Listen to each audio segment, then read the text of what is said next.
Good afternoon. Welcome, everyone, to the call. My name is Linda Gertie, and I'm the co-manager of Nathan Cullen's campaign to lead Canada's New Democrats. I'd like to welcome you to this live telephone town hall with folks across Ontario, Quebec, the Atlantic provinces, and Nunavut. Thousands of Canadians are connecting with us right now, so please do hold the line, and we're about to hear from Nathan. If you have a question for Nathan, we'd love for you to press 0. We are going to go through as many of your questions today as we possibly can, and once you press 0, you'll be able to ask Nathan a question. So go ahead if you have a question to ask him now.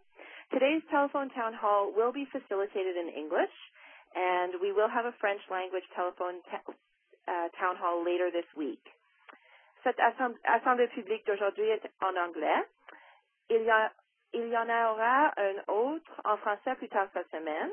Pour participer à l'Assemblée francophone, s'il vous plaît, visitez le nathancullen.ca ou la page Facebook de Nathan pour tous les détails. Merci beaucoup. Throughout this campaign, we focused on connecting Nathan with as many members as possible, in person, online, and on telephone calls like this. We really didn't know if we were going to be able to make this call, actually, and it's been possible because of the generosity of folks like yourself. So stay on the line, and you'll have a chance to ask Nathan your questions and hear from people across your province and across Atlantic Canada. It's very easy to ask a question. Just press 0, and we'll get through as many of your questions as we can. And I think I'm going to hand it over to Nathan to say hello to you as we continue to connect people from across Atlantic Canada. Here he is, Nathan Cullen. Thank you very much, Linda, and good afternoon and good evening to everyone. It feels like we're on a loud megaphone right across the country. I'm here on the West Coast in Vancouver today. We had our sixth and final official debate yesterday afternoon. A huge turnout, more than 1,000 people came by the CBC studios. It was a vigorous debate. We are now into the final stretches of this campaign, and I think it's fair to say our campaign is feeling a certain level of momentum. We've been picking up supporters and certainly lots of financial help, which has been incredible because at its heart, this campaign has always been about ideas and about people, and we have not constructed our campaign otherwise. We absolutely rely on the generous donations, but also on the support and the ability of people to talk one to the other about the new ideas that are necessary for our party to take that next step. We've been running for more than 6.5 months now, talking about things like energy and the environment, the importance of putting climate change back onto the table, also talking about economics, and I think in a different way for New Democrats, talking about the need to balance the needs of the energy economy, the oil and gas sector, but also create more jobs in the value-added and the manufacturing base, which has been hammered over the last number of years. We need to create one of those national visions for an economy rather than one that's just parsed up into little individual pieces. I'm a member of Parliament from northwestern British Columbia. I represent the northwest quarter of British Columbia, enormous and beautiful riding, stretching a little bit bigger than the country of Poland if you were to compare it in size. And I'm about as far away from Ottawa as you can physically get. Sometimes that's a disadvantage for flying, but it's also an advantage in terms of knowing that there is another conversation happening outside of the bubble of Ottawa.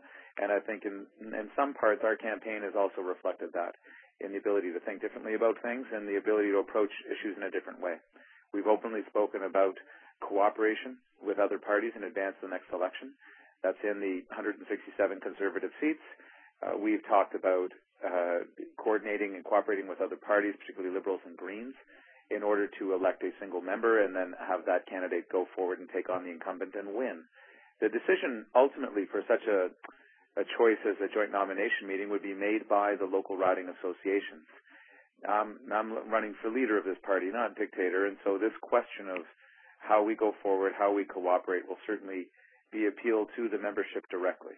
I think either through convention or a referendum vote, those types of things have been put to me as a candidate to consider this cooperation. I'm open to those ideas. I think it's important for us to stay focused on who the opponent is, and the person making perhaps the best argument for the need to cooperate amongst progressive voters in this country is the Prime Minister.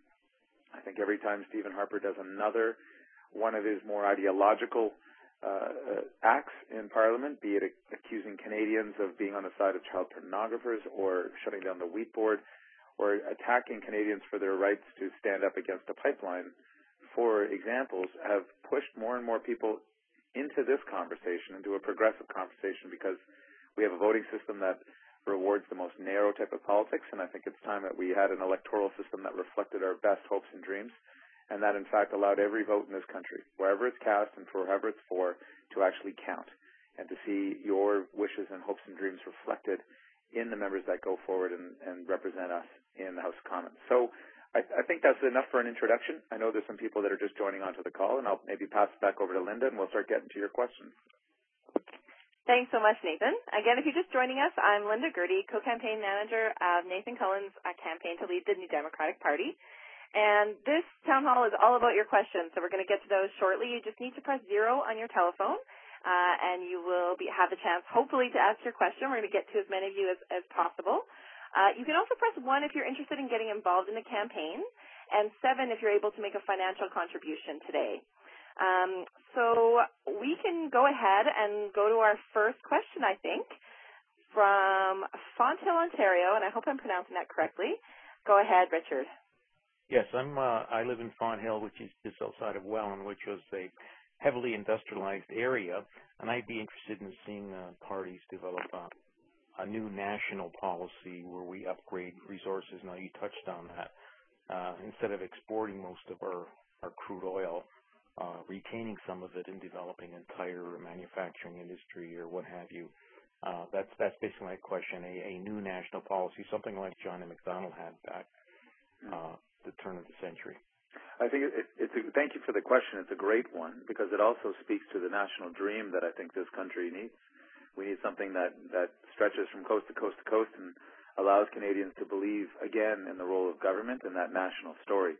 I live in a very rural part of this country in northern BC, but I grew up in Toronto and understand deeply and well how much the manufacturing base in this country has been hurt and continues to be hurt now by what is in effect becoming a petrodollar, and as our currency becomes more and more tied to the price of oil, and as our economy turns more and more into a petro economy, well, with an overinflated dollar, it becomes harder to add value to things and then sell them to other countries.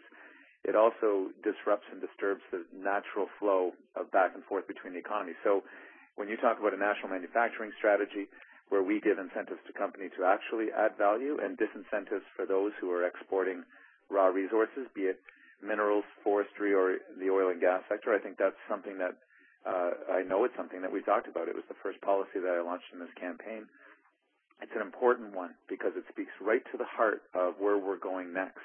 And in order for us to continue to actually have an economy that will pay for the services that we need and deserve, pensions, affordable education, actual public healthcare system, it's going to rely upon a vibrant and productive economy. And you can't do that if all we're doing is exporting raw materials. So as somebody who's lived on both sides of the urban-rural divide, east and west, I absolutely understand the imperative for this. And no, we can do it. This is not something that we can't grasp, but we can't do it if we have a government that just doesn't believe in the role of government nor in the ability of the manufacturing sector to compete. And I think we have to turn both of the tides on this one. But thanks for the question. It's a good one. Thank you so much, Richard. We are still connecting with hundreds of people across Ontario, Quebec, Atlantic Canada, and Nunavut today. And today's town hall is facilitated in English, but we will have a French language town hall later this week.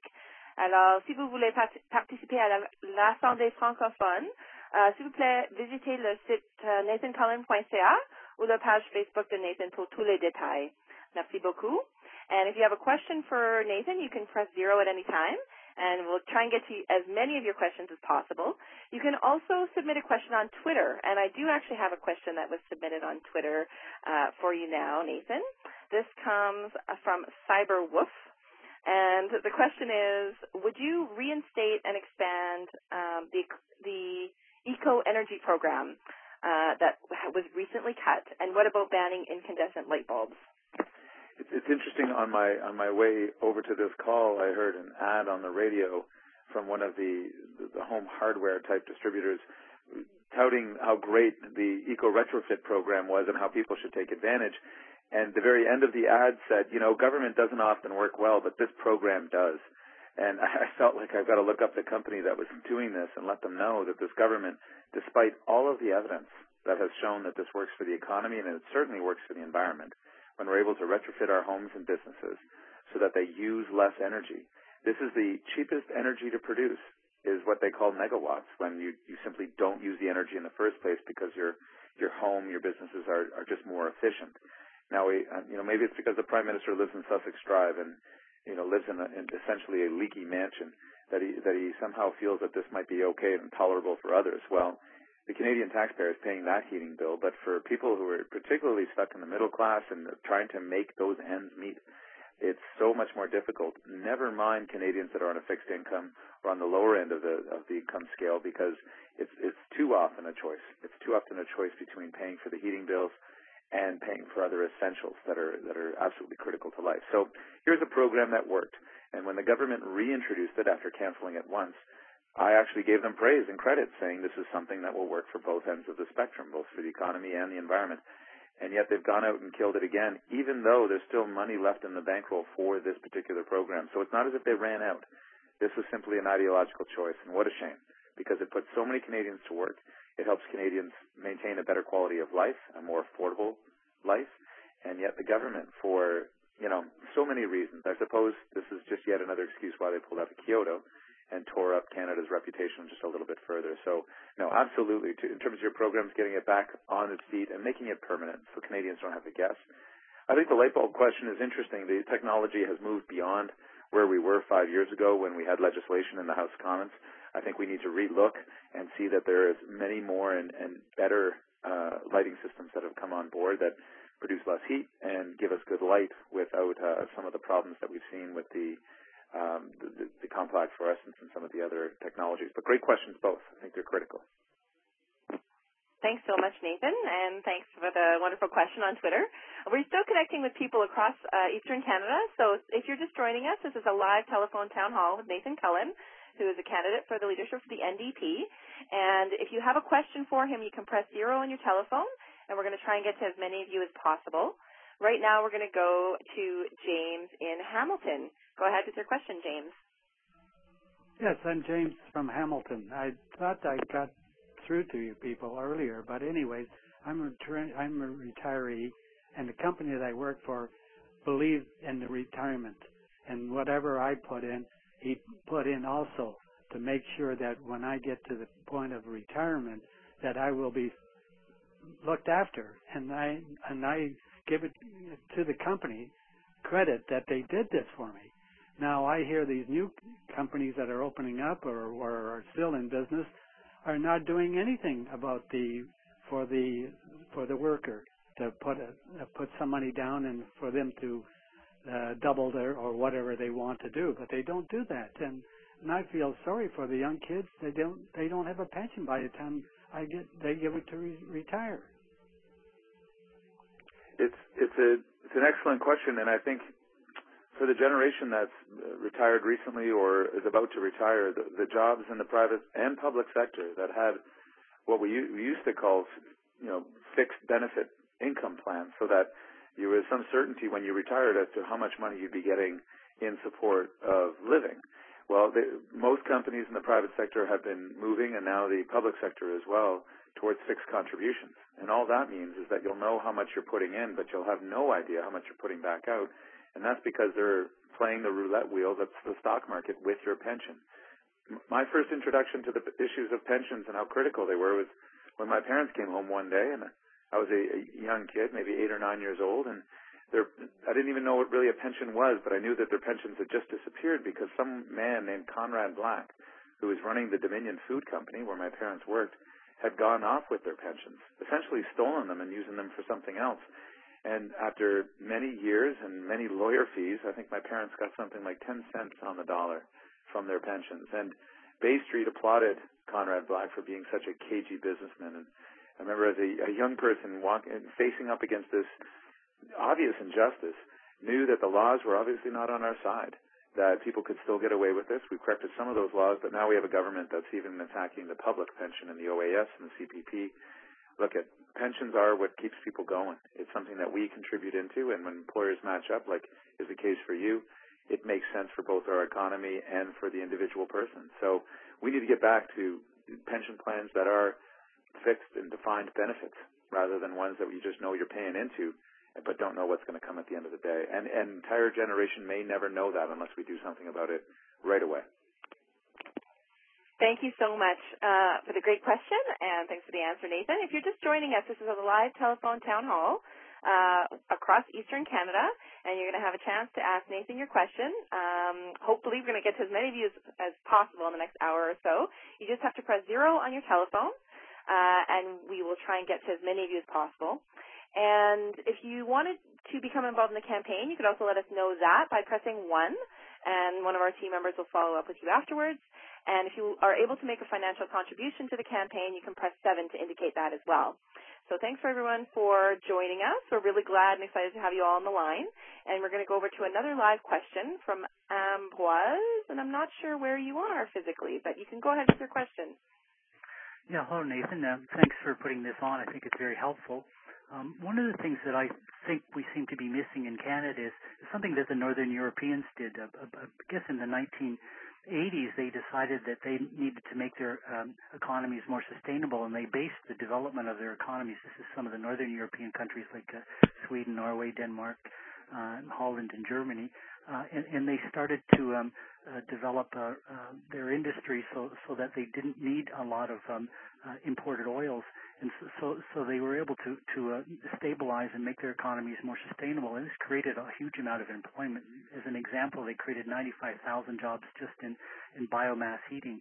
And I think we need to get away from this resource sell-off that we're doing because the planet really can't afford it. And there is an economy in sustainability. So I'm just wondering how we can move Canada toward that direction, away from the American model and more toward the Northern European model. It's a great question, and here's the one single advantage that Canada has by the mere fact that we've done so little when it comes to the green economy, when it comes to that value-added economy, is that so many countries have gone out ahead of us and tried a whole bunch of different things, particularly the Scandinavian countries, as you mentioned, but also many other places in Europe, some in the States as well as Australia, and on it goes.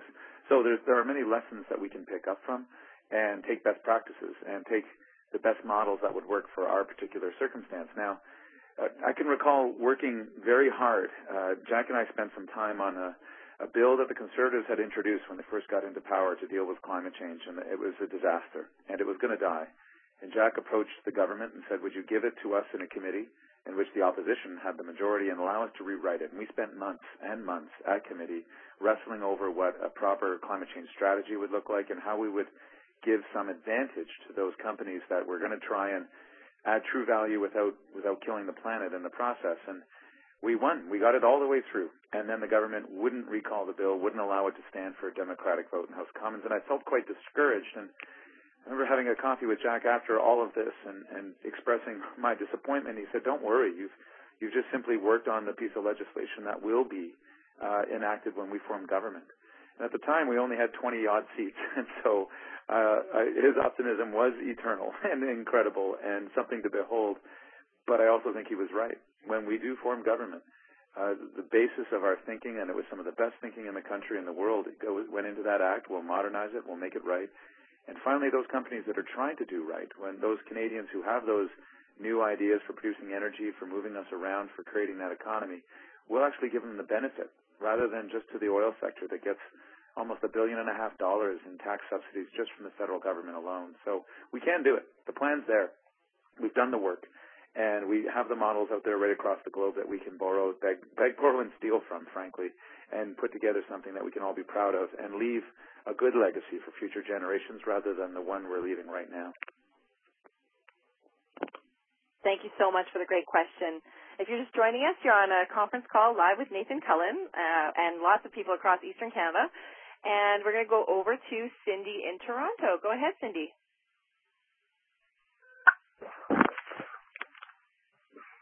Are you there, Cindy? Yes, I'm here. Go ahead with your question. From Toronto? Yep, go ahead. Okay, great. So, Nathan, I'm a college student in Toronto, and I'm wondering I'm wondering what your thoughts are on a National Post-Secondary Education Act, understanding that quality and cost differ tremendously from province to province.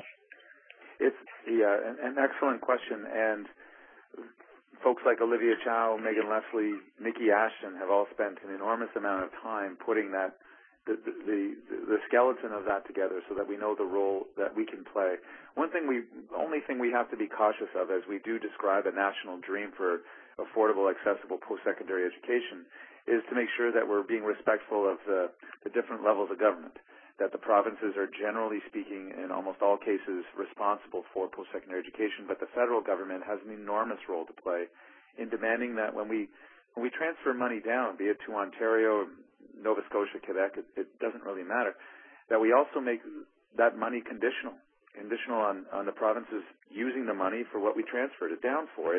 There's too often a shell game played in this country where the federal government cuts a check from money collected from taxpayers in all of these provinces, and then the provinces do a little quick shell move and displace other money that was already in the system for post-secondary. So we know we can do this, and I think we have the wrong standard for our post-secondary education institutions. We are often asking them to hit right in the middle and be decent, but we should be aiming much, much higher. We need research and development in this country and investment levels that would rival the rest of the world. Right now, both from public and private money, Canada sits near the bottom of all developed countries when it comes to research. And that is no way to have an efficient economy. That's no way to produce the next economy. So we need to be doubling down in our research efforts, and we have a plan for doing that. But, yeah, the basics are all there. We've been spending a fair amount of time on this, and it's work that I absolutely will honor as leader. Thanks so much for the great question. If you're just joining us now, you're on a live telephone town hall with Nathan Cullen, and you just have to press 0 on your phone to ask him a question, and we'll try to get through as many questions as we can. And you can also press 7 if you want to make a financial contribution to the campaign today. We were able to do this telephone town hall because of donations from folks like you. So we really appreciate the support and are very excited to have you all on the phone. And we're going to go over to Anne in Timmins, Ontario. Go ahead with your question, Anne. My question is, I'm seeing a lot of American companies coming into Canada and taking over ownership of a lot of retail businesses, and they're doing it rather badly because once they take over, they alienate the workers, they alienate the customers because their policies are not so customer-oriented. And the next thing you know, someone who is 5 years away from retirement, their job's redundant, and they're let go. Plus, they hire only part-time. There's no full-time staff, so they have no benefits. They have to work weird hours, and on top of that, with no benefits. Now, I cannot see what we can do about it, but I just thought I had to go and bring that to your attention. No, thank you for that. I think there's a lot of attention given to foreign takeovers of some of our larger companies, particularly in the resource sector, and I think that attention is well deserved because we actually have an act in Canada that is meant to protect the Canadian economy when it comes to foreign companies or, in some cases, governments buying up Canadian firms. But the government doesn't know how to enforce the act because they won't even define what the terms are in it. I mean, there's a term in the act that's sort of the heart of the matter that says whenever a Canadian company is purchased, it should be to the net benefit of Canada. Well, when you ask Tony Clement or the Prime Minister or any of these guys as to what that actually means and how they apply it, you'll never get an answer. They simply won't put anything down in black and white. So what that means for Canadian workers and the Canadian economy is that whenever there's a purchase, and all through northern Ontario, in through the south, down to Sudbury and on through Hamilton, we've seen foreign takeovers that have been absolutely to the detriment of our country, and a government passively sitting back. When the government was open to the idea of potash being sold off to an Australian outfit, it was only because people in Saskatchewan raised the alarm bell and forced their Conservative MPs to respond. But it shouldn't have to come to this every time. People shouldn't have to take to the streets and take to the internet and write letters and all the rest just to defend a basic Canadian principle. So we need a Foreign Investment Act that actually is defined and gives some certainty, not just to industry, but also to the people who work for those companies. And certainly at the retail sector all the way down through the value-added chain to the primary resource sector. It seems to me that if we had more of a sense of what real investment looked like, and we need investment, there's no doubt about it, but it has to be on terms that are favorable to us. And so we notice this when shops get taken over and the customer service goes down, all the way to when a major operation is picked off and all of the smelting operations, all the lumber mills, all the rest are taken away, and all we do is ship raw resources somewhere else for someone else to get the jobs. And that's a problem. That's a huge problem because it's hollowing out our very economy. So great point, and it goes right through, pervasively through the economy itself. Thanks so much for the question, and Nathan for your answer. We're going to go back over to Twitter because lots of you are throwing questions at us from Twitter, which is great. I'm going to take the question from Cullen Betts, who asks this. When you rise in the House as NDP leader on March 26th, what are your first and second questions to Stephen Harper? It's a great question, and thank you for the question. I'll be honest, I've only given a lot of thought to March 24th when we're in Toronto at the convention and the votes start rolling in, and all of our attention for the last 6.5 months has been towards that. I do know something that I will do, because if I am successful in the leadership race, one of the characteristic things that happens is you meet with the Prime Minister, talk about what our plans and ambitions are for the session that we're in, but I also want to introduce him to my family. I think it's very important to try and humanize our politics. And this may come as a shock to some people on the call, but Stephen Harper is a father and a husband and a Canadian, and we have to find ways to stop making our politics a constant and consistent blood sport. It drives people away. It drives young voters away in particular. And he has a family, so do I, and we care about them both. And I think when I rise in the House of Commons, I don't know what the subject matter will be, but know that the tone will be respect. Respect for the House of Commons itself, because there are too many times as a member of Parliament over the last 8 years where I feel like we've disgraced the place, where we ask questions and we take a tone and we attack people at such a level that, I don't know, it seems to speak ill of all of us, regardless of which political party we represent. And I think we need a new kind of politics, and we have to live it. You can't just say it. You have to mean it and be it. So, yeah, it's a great question. I haven't gone that far ahead in my thinking. I'm pretty focused on where we're at because there's a lot of work to do, but I like how you think, for sure. Thank you so much. Okay, back over to the question. So we're going to go over to Halifax and take a question from Allison. Go ahead with your question, Allison. Hi, Nathan. I was wondering how you would incorporate the values, principles, and perhaps the lessons learned from the Occupy movement into the party to move us forward as we go into the future. It's a great question. You know, I went and visited and spoke with a lot of people at various Occupies across the country because our campaign was on, and so I got to see different iterations of the Occupy movement. At the time, and maybe even somewhat still true today, I'm not sure I totally understand all of the elements that were there. I think it was an incredible expression of people being frustrated with a system that hasn't for a while now been working for average ordinary people and seems to be rigged. As one New Democrat said to me recently, they said, you know, I don't mind life being hard sometimes. I think life should occasionally be a struggle. That's life. But it doesn't feel fair. It doesn't feel like no matter, you know, if I try hard or I don't try hard or I go to school or I don't go to school, that all of these things seem stacked against me in the final outcome. Whereas for others, the 1%, it doesn't seem to matter what they do. They can break the law, they can work, they can not work, they can be ethical or not, and yet the system seems to reward. So I think Occupy certainly spoke to the financial crisis that had gone on and that there didn't seem to be much actual punishment for the white-collar crime, even though we have a government here in Canada that's obsessed with every element of crime imaginable, except when somebody with wealth commits it. So, I mean, I guess one of the things I'd want to incorporate in is that we strike to the heart of where Occupy came from, which was a deep and profound uncertainty and an unfairness with how things have been constructed, so that, you know, people who were in the 99% felt like they had a fair shot at life, that they could improve their lot, that they could make things better for their kids and families as they go through. But yeah, I don't claim to be an expert. I'm not sure anybody actually has a fulsome understanding of all the elements of Occupy, but it was surprising and it was in a powerful way of people connecting one to the other outside of the traditional political spectrum. So we need to be talking to those groups and bringing them in. I think in some ways our campaign has been oriented that way, very online, very much grassroots, and I'm quite proud of that. But great question. Thanks so much for the great question. If you're just joining us, you're connecting to a live telephone town hall with folks all across Eastern Canada and Nathan Cullen, candidate for the NDP leadership race. And we're trying to take as many questions as we can. If you press 0 on your phone, we'll try and get to your question. And you can also press 7 to make a financial contribution to the campaign.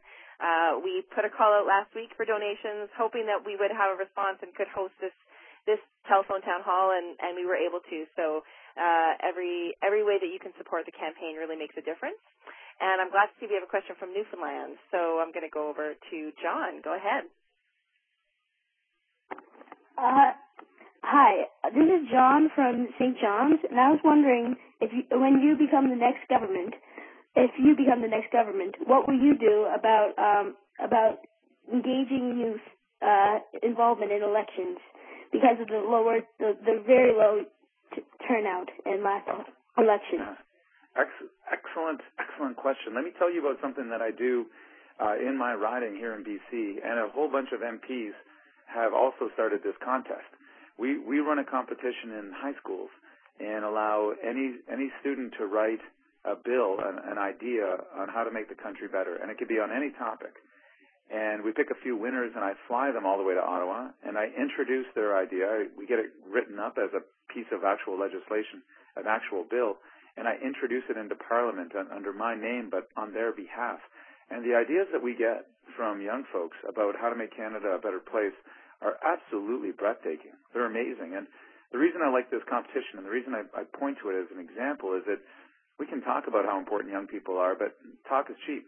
You actually have to bring them into the conversation and say that your views, that your ideas, that your hopes for the future should be expressed and also should be actually listened to. So I think that's one consideration. Yesterday in the debate, I got in a bit of trouble because I also suggested I think we should take a look at the voting age.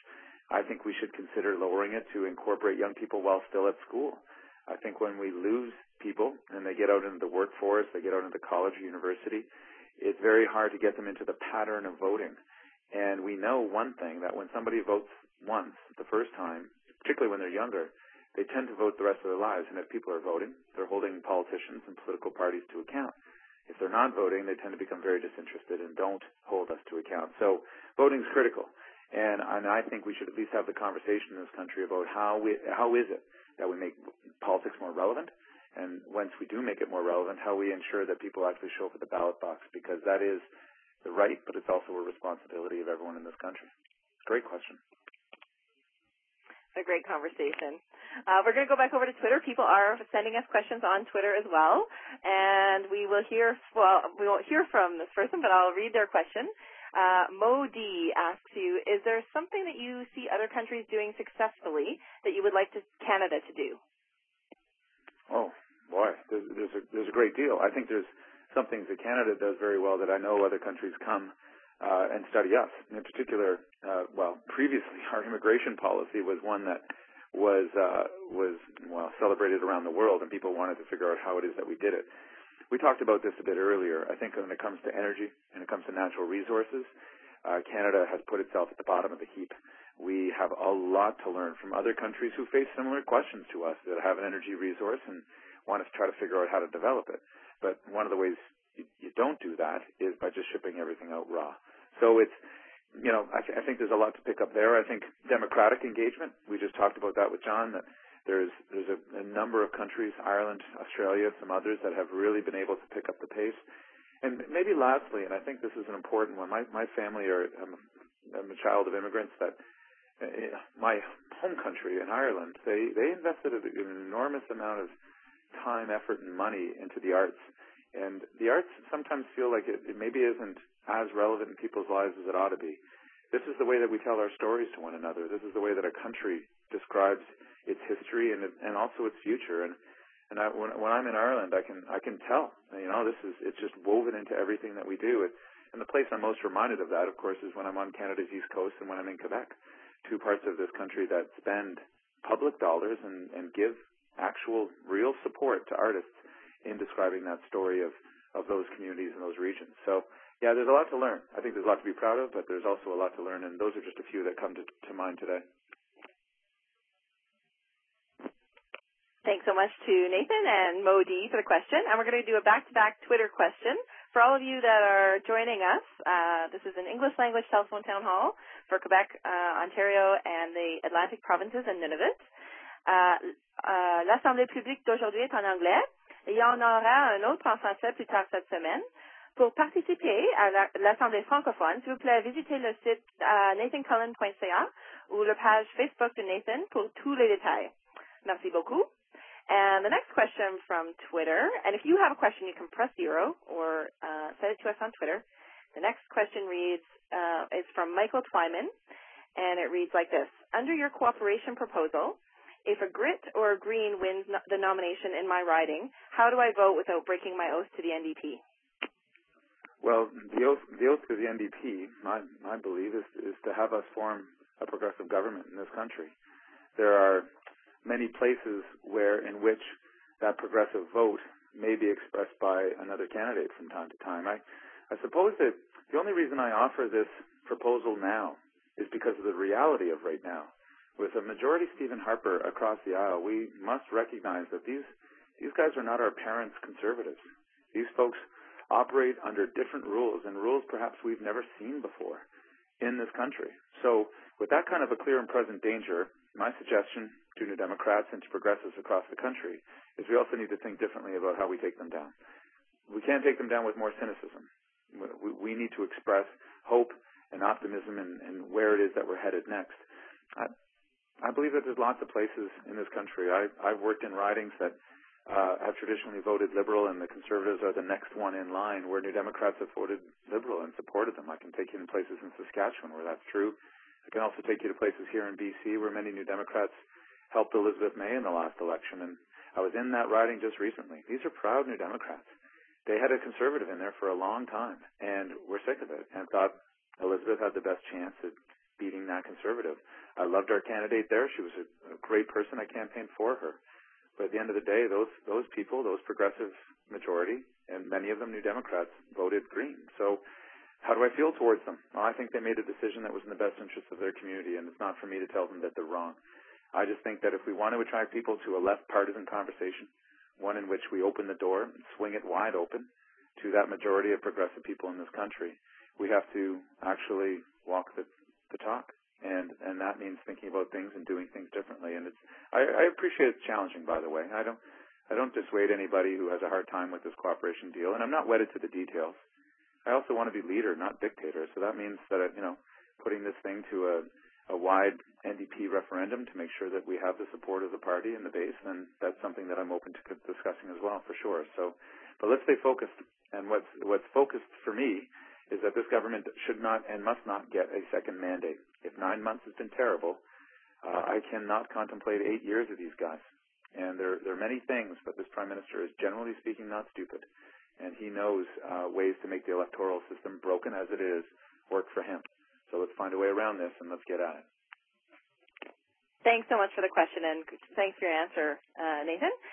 So if you're just joining the call, thanks for being with us. We're engaged in a live telephone town hall, and we are about to go to Christine in Montreal with her question. If you have a question for Nathan, press 0, and you can also press 7 if you want to be engaged in the campaign as a volunteer or can support the campaign financially. Go ahead with your question, Christine. Hi, Nathan. As someone who's spent a little bit of time living both in Vancouver and in Montreal, I'm curious to know, as you probably know, there's a little bit of a cultural and geographic divide between sort of the West Coast and between Quebec. Whether it's true or not, I think both on the West Coast and in Quebec, people really feel like they want their politicians they want to feel like their politicians understand them and understand where they're from and understand the details of where they're from. So I guess I'm wondering if you have any specific strategies in mind about how to tackle how to really communicate to some of those first-time NDP Quebec voters from the last election that that this new leader is somebody who understands their day-to-day lives as well, and isn't someone sort of far away from a faraway land. I've heard British Columbia described many ways. A faraway and a faraway land might be a good one. I think your question is spot on, and this is a question actually, Christine, you'll probably enjoy hearing this, but I get that question most when I'm in British Columbia. I hear from British Columbia New Democrats, and they say, how are you doing in Quebec? How's your French? Want to make sure that the relationships are good. I also find, in particular between our two provinces, I'm not sure particularly why, but a certain affinity. Doors seem to open up a little bit more when I say, well, I'm from British Columbia, and I can't attribute why that is, but maybe a certain joie de vivre, I don't know. The two things. One is I don't pretend to Quebecers to be something that I'm not. I know who I am, I know where I come from, and I have a great love for the province and for the history and the language, and I think that comes through. I also, in pretending who I'm not, don't act as if I spent my entire life in Baie-Comeau and grew up as a Purlain and all of the rest. I make sure people understand that I respect the differences and open to learning more than I already know. I think, secondly, that whoever wins this thing is going to absolutely have to rely on the now 10,000 New Democrats that have joined the party and the 58 caucus members that we have, as well as allies in the province, the progressive allies in the environmental, First Nations, the labor community, that are open to the NDP in ways that have never been true before. This is the way that I do my politics here in BC, and it's successful, frankly. I think if you only have a conversation about yourself, well, then only people exactly like you tend to show up. If you are able to find those issues, those commonalities, those links between what we all hold in common as progressive people, then you're able to establish something much greater. And that has been the skill that we've been able to show in our riding in BC and also across some of the issues. And if we do that in Quebec, I think this first date that we're on is going to be a whole series of dates and maybe even something a little bit more permanent, because we've known for years that our values as New Democrats align with many in Quebec, but the voting patterns hadn't. Well, now that's changed as well. Let's make sure that conversation stays optimistic but also honest, and that's something that I continue to be with Quebecers. Again, not promising to be something that I'm not, and they seem to appreciate it overall.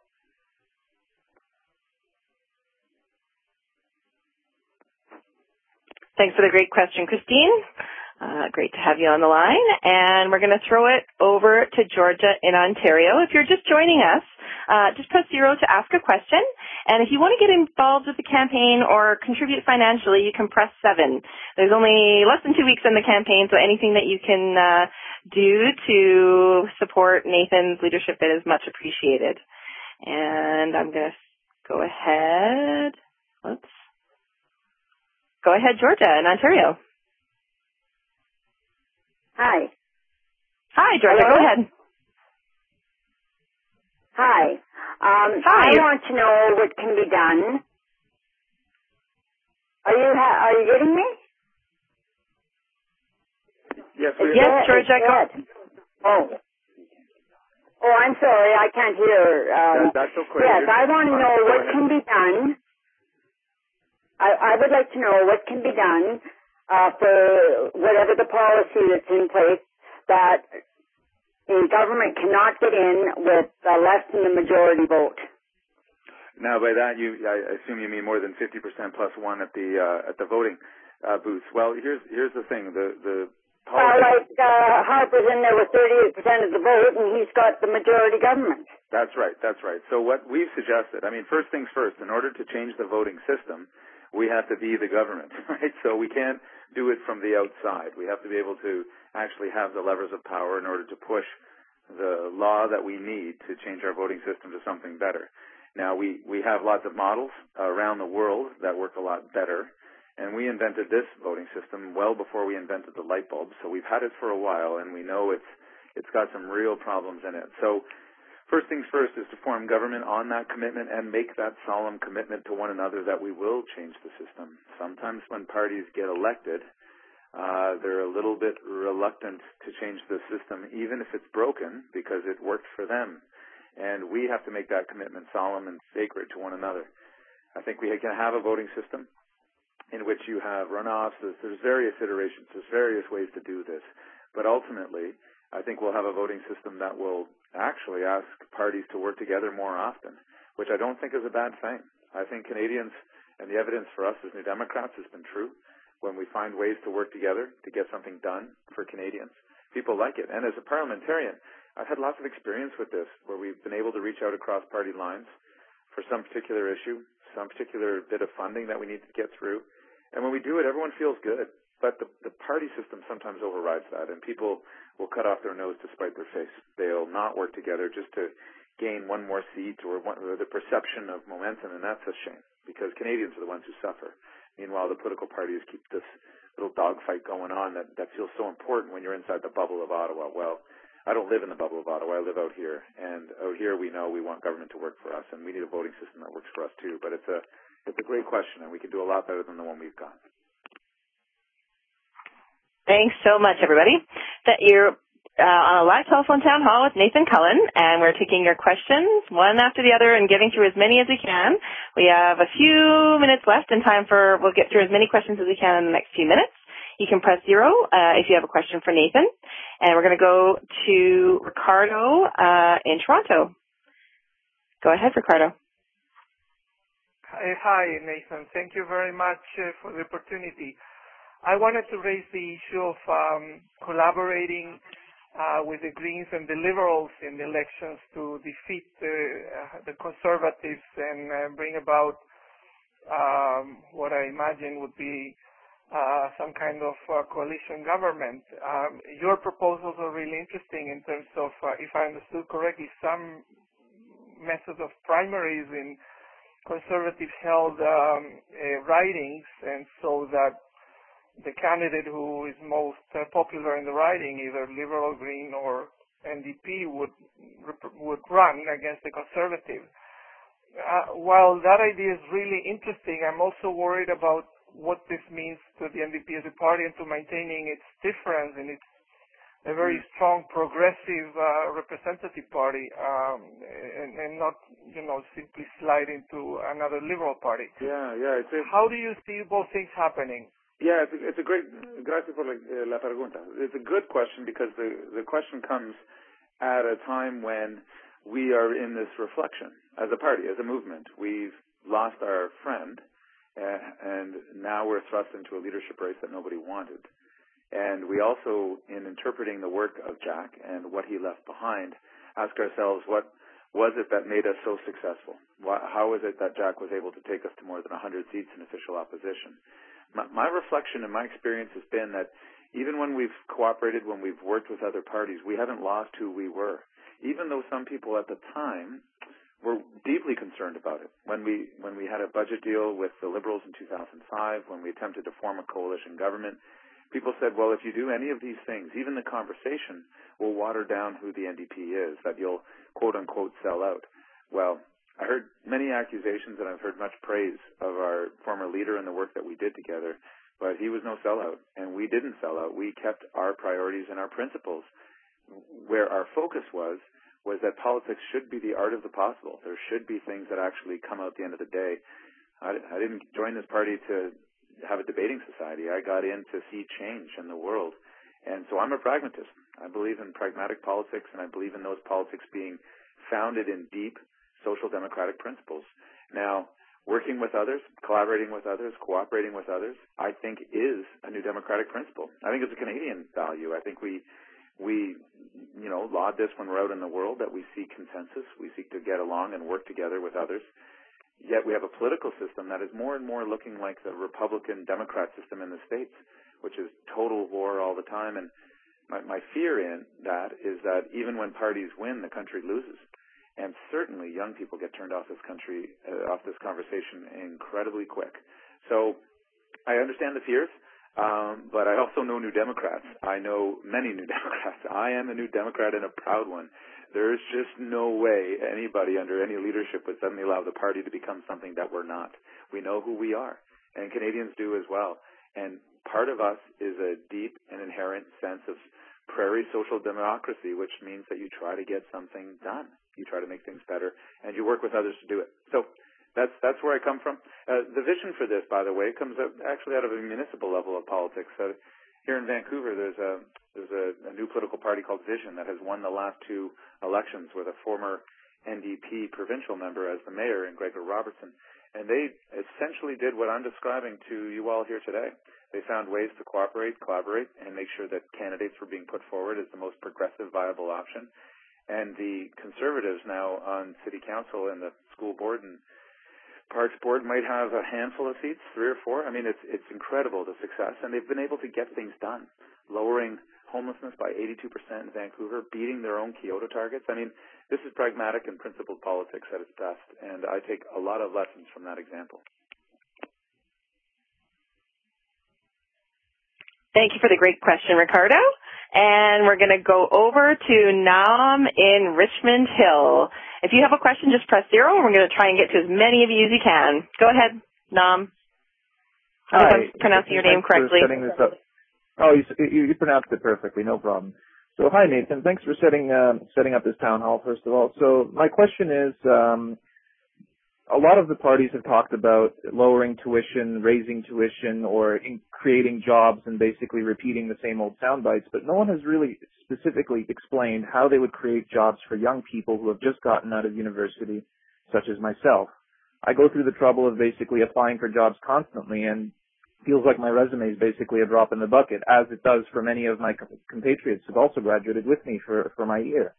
So none of us young people can get jobs, and it seems no political party seems to actually care about that. What would you do if you were elected Prime Minister, and how would you address the issue of this rising youth unemployment where young people just can't get jobs and they don't have the experience to get the jobs in the first place? Yeah, so first things first, I think it's a great question. It cuts right to the heart of the matter because you're living the experience of an economy that's de-evolving, if I can use the term, where we started as an economy many, many decades ago as essentially a primary resource economy. That means we knocked down trees and we took rocks out of the ground and shipped everything away. And other people added value, and we evolved up. We added more value. We got an IT sector, and movie industry, and on it goes. And yet now we seem to be going back in reverse. So there's no hope for people who are educated, who have gone to college or university for training, if the economy that they're walking into is one that is only involved with the export of raw resources. There simply aren't enough jobs there, and service sector jobs don't pay the bills, generally speaking. At $10, $12 an hour, you are below the poverty line. So when I talk about resources, know that I mean them right across the board, that we need to actually have research and development rates that are the best of the OECD, of the developed countries, not at the lowest ranking. And right now we have a tax system that tries to encourage research money to come from the private sector, but it absolutely doesn't work. So our competitiveness, our productivity as a country, continues to fall way behind the Americans, the Europeans, just about anyone we compete with. Now, we have a government in office that has only one tool in the tool belt, and that's tax cuts. Thinking that you can continually use the same tool, a hammer, well, if all you have is a hammer, then every problem looks like a nail. And there is the law of diminishing returns. These tax cuts are not having the impact, but they are breaking the government. It is stripping governments of its ability. So, in summation, I think there's a couple things. What the government can do, and it needs to play a very specific and precise role. It can't do everything for everybody. The government can make rules such that it encourages the value being added to our technologies, to our natural resources.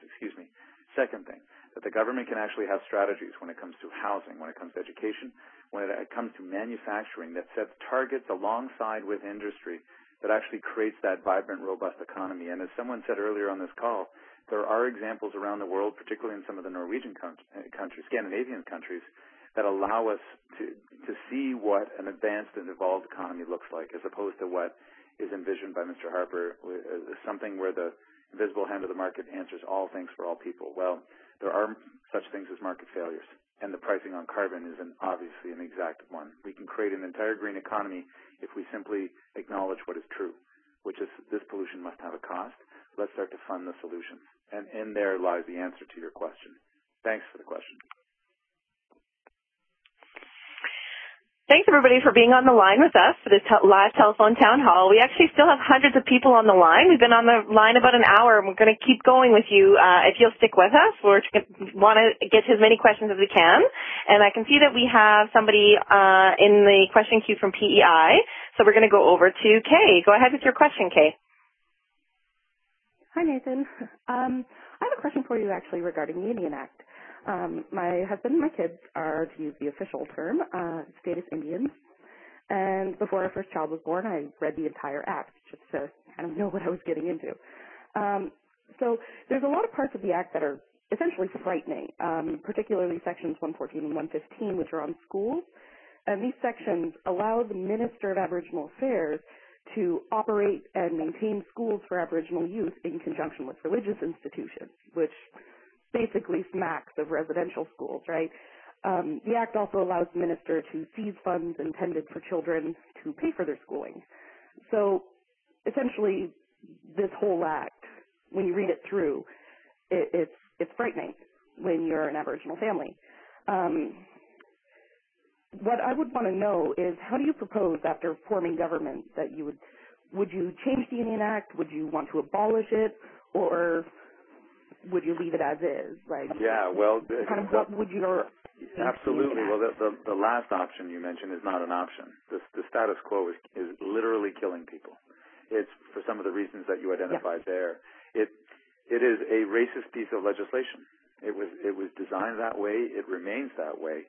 It has been hardly updated at all, and it shows a profound disrespect for First Nations in this country. Now, I represent a riding that is about 35, 40% First Nations. Actually, we don't know the total number because the census doesn't allow us to understand actually what's been happening in those populations. So if you're not measuring something, how in God's name are you meant to be managing it? So first things first, yes, in terms of getting rid of this racist piece of legislation, absolutely. But, and this is important, we need to have something in its place. And that has to be based on respect. That has to be based on a conversation between the federal government and the First Nations of Canada to say there are certain obligations this country has and remains committed to, and we will place it in the new piece of legislation, in the new vision for how Canada and First Nations will be with one another. If we don't answer this question, I think it remains a tear in the fabric of who we are. Because there's great shame when people flip on the news and there is an Attawapiskat happening. And I could take you through many Attawapiskats across this country where the housing, the education system, everything has deteriorated to a point where I don't think anybody on this call would want to raise their children in such an environment. So why are we asking First Nations? Why are we demanding that they do? And there's some key principles that I would bring in, but here's the hope and here's the dream, is that there are communities right across this country right now who have figured out, despite the Indian Act, an ability to have a relationship with industry and with government and with their neighbors that is incredibly positive, is incredibly focused towards the future, and almost always bases itself in a health and education principle first, so that young people are getting that education, so that the health of the community is taken care of, because without those things, people don't have hope. And without hope, very little is possible. So yes, in terms of abolishing the acts, but let's not be flippant about this. What comes next and what has to actually, in fact, come first is where the next foot lands. You can't simply take it away and expect everyone to be happy. You need to have that next conversation, and that has to be one based on respect. But let's have a time frame for this. I want deadlines. I want this thing to happen under a certain length of time and no more. Because without a deadline, well, then you have treaty negotiations, which out here in B.C. just go on. Well, some of them have gone over a century. Well, my goodness, people don't have a century to wait for things to get better. But excellent question. Really, really appreciate it. Thanks, everyone, for being with us today. You can press 0 still on your phone if you want to ask Nathan a question. And if you want to get involved in the campaign or make a financial contribution, a donation to the campaign, you can press 7. And you'll be connected to one of our team members right away. And I have a question from Twitter that I will go to now, from Trisha Lee. She asks, what is your alternative to Harper's crime bill? If not more jails, what should the government do? Well, the best kind of crime strategy is one in which the crimes don't take place in the first place, right? The notion that the government is building these prisons and enacting these laws that will criminalize an entire generation, cost us billions, and actually not make our streets safer. There was there was a piece done on this by Terry Molesky at the CBC, which I thought was excellent. If you ever want to look it up online, it's worth watching because Terry goes down into Texas where they've done exactly this, and I've been doing it for many years, and speaking to very right-wing Republican Texan lawmakers and judges who are saying, if you want your streets to be less safe, if you want to spend an awful lot of money, and you want to waste a lot of time and ruin some lives, then do exactly what you're doing in Canada right now. Continue on this path that we have already taken here in Texas. And it was, I guess the reason I remember the piece and it was so compelling, it's hardly that you hear from Republicans very often about how the tough on crime stance, the 3 strikes and all the rest of that stuff, actually doesn't work, despite years and years of political rhetoric in the opposite. So let's learn from those that have gone forward. And so what would we do?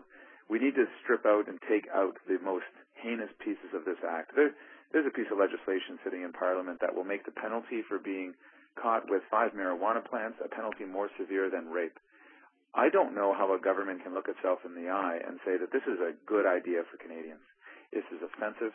It's completely out of touch with where the reality is going, and I think we need to get a full picture of what it is to have a crime reduction strategy. So that means, of course, questions of equality, questions of opportunity for young people and hope so they feel like the best option is not joining a gang, good gun control laws that allow people to actually feel safe when they walk at night. And I mean, those things start to make sense. Where this government has gone is a soundbite, and soundbites may sound good in the middle of an election but make for terrible policy when you're government. But these folks don't like evidence. I've not yet met a government like this one who is so suspicious of science, so suspicious of evidence, and I suppose it's because it often rubs up against the ideology. There's no proof that any of these things work. In fact, the proof is exactly the opposite. Well, let's use some evidence-based thinking so that we know that when we do something, it might actually work. Great question. Thanks so much for the question. We're just thrilled to see so many questions coming through on Twitter and so many of you still on the line. And we are just thrilled to be able to do this call at all thanks to your donations. So we're going to keep going for a few more minutes here while you stay with us. And we'll go over to Alan in Halifax. Go ahead with your question, Alan. Okay. Hi. Just wondering, what do you propose on doing to hold corporate boards more accountable? I'm sure you've seen a thing on CBC about the ripoff to travelers, not to mention the OxyContin deal. And I mean, in the OxyContin thing, the fine was nice, but I mean, we just saw recently where somebody was actually charged for giving a guy a pill that killed him. Why can't we do this to some of these corporate boards for some of these actions they take instead of just sort of sweeping it under the rug? I think it's a fair question. Where a lot of the power lies for this, to be quite explicit, is especially around stock market fraud, around lying to investors, lying to government, sits with what they call the securities regulators. So in the Toronto Stock Exchange and the various exchanges across the country, we have one of the most porous and weak systems anywhere by any standard. And there was a report, got no attention, of course, by the central media just a year or two ago, and it was by the OECD, the Organization for, it says essentially, let's say that the developed economies, more Western economies, that said the number one reason not to invest in Canada is because it doesn't have a good and secure investment environment. That means that if you put money into the country, there's no guarantee you're not going to be lied to. Now, when it comes down to consumer protection, we've moved various forms of a consumer bill of rights so that people actually have a way to seek some sort of compensation and to send a signal to industry that they must be accountable for the products and services that they sell.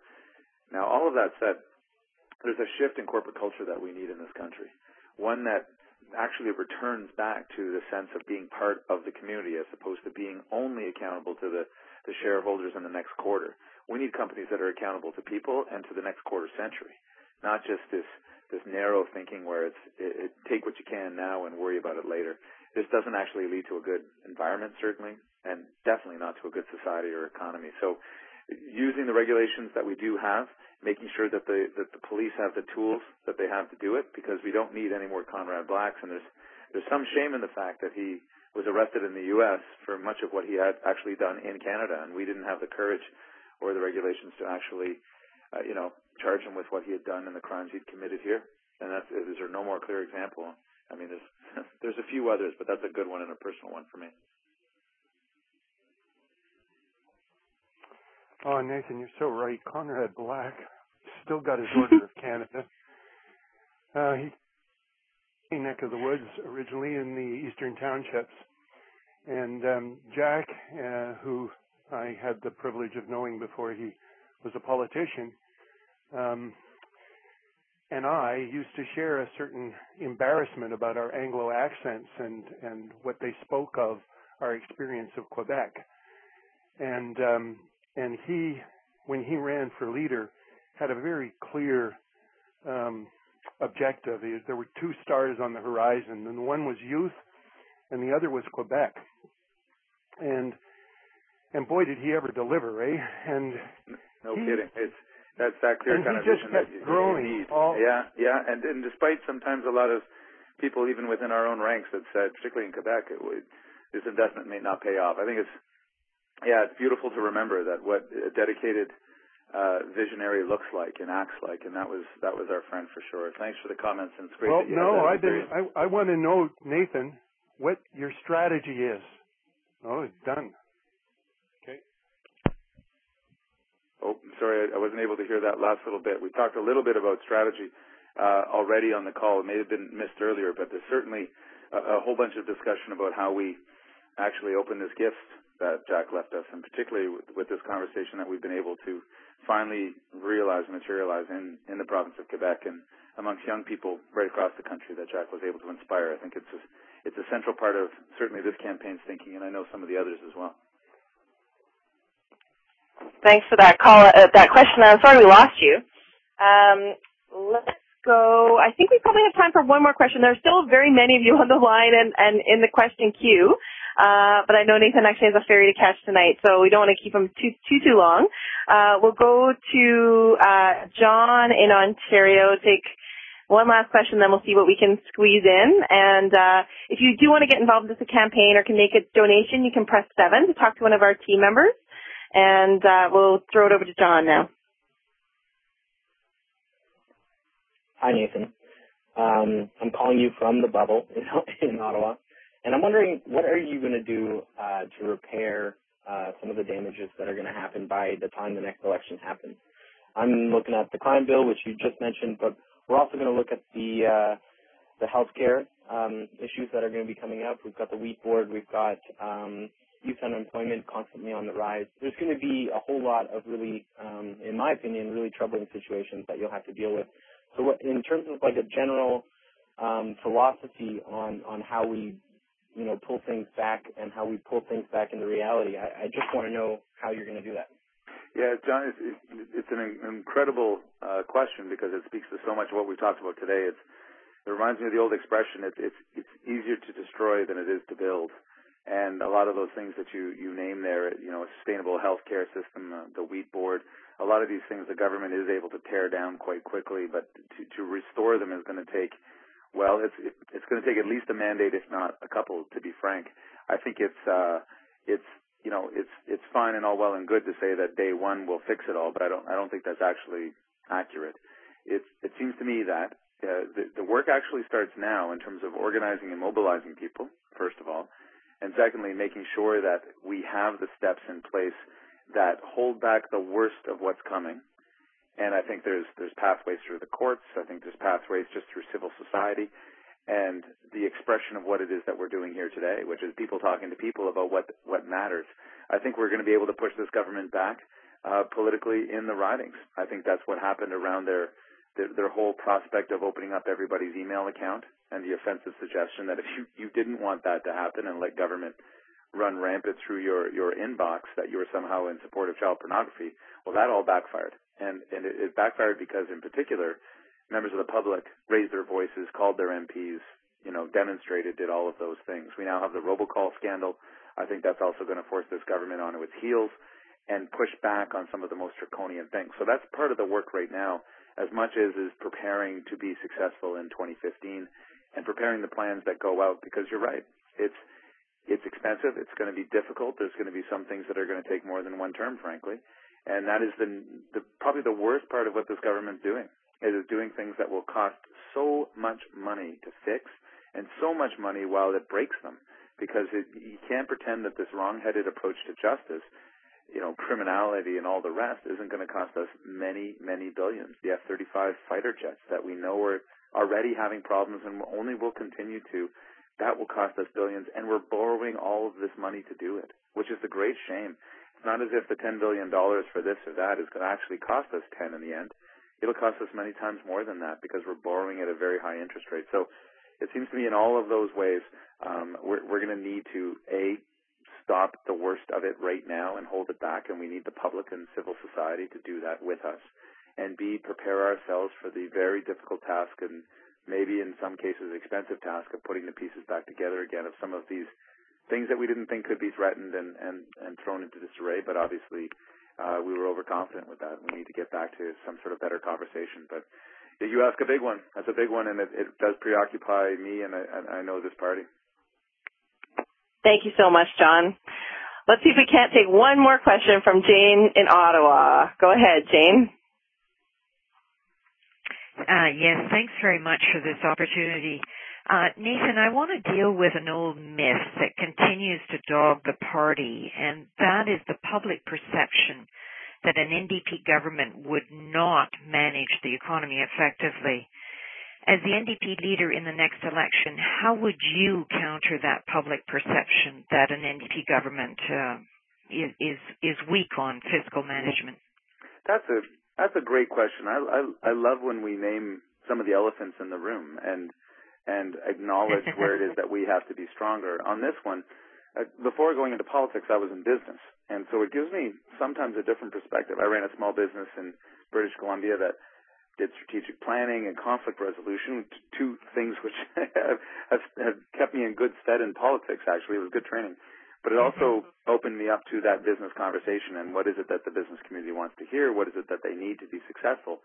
And it's true to say that while taxes is a preoccupation of some, certainly the business lobbyists, for your average medium, your average small business, it's just one part of the equation. The main thing, and for most businesses, is that there are actual customers, that there's actually somebody coming through the door of whatever kind of business you're running. And you don't have customers if you don't have a healthy, advanced, productive economy. You just can't keep racing to the bottom and saying, well, if we lower the tax rate another 1%, somehow the economy is going to be vibrant again. It's going to add value. So I think we need to speak directly to what you're talking about. I don't think it's smart or good of us to try to duck this. Jack and I talk about this because he ran a consulting business as well. And I wanted him to knock up those credentials a little bit more and speak to his business acumen, of which he had a lot. And I think we shouldn't be afraid of this conversation. I think we're going to need to draw in some unlikely allies, people, progressive businesses that will speak on behalf of the credibility of our plans and our ideas for the future. And I think we need to do one last thing, which is not paint all business with the brush that we sometimes do as New Democrats, that as if all businesses were banks and oil companies. That can be dangerous, and it can be off-putting to, I think, many business owners and many in the business community that are actually sympathetic to us.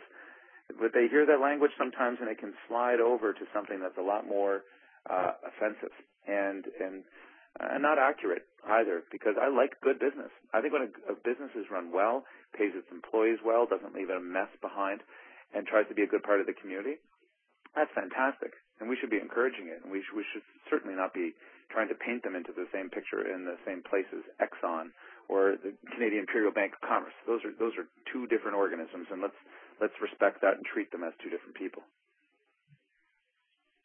Good. What a great question. Oh, sorry, still on the line. Thank you so much for the question, Jane. It was a really great one to wrap up this Ontario, Quebec, and Atlantic Province and Nunavut Town Hall. I want to thank all of you for being with us today, and so many of you for staying on the line with us. If we didn't get to your question, I know Nathan still wants to hear from you. You can join the conversation online on Facebook and Twitter and through our website. And we do have some team members standing by. If you want to get involved with the campaign or make a donation, you can press 7. And you'll be connected with one of them. There's just a short time to go in the campaign, so any way that you can get involved and support Nathan's bid is much appreciated and will make a big difference.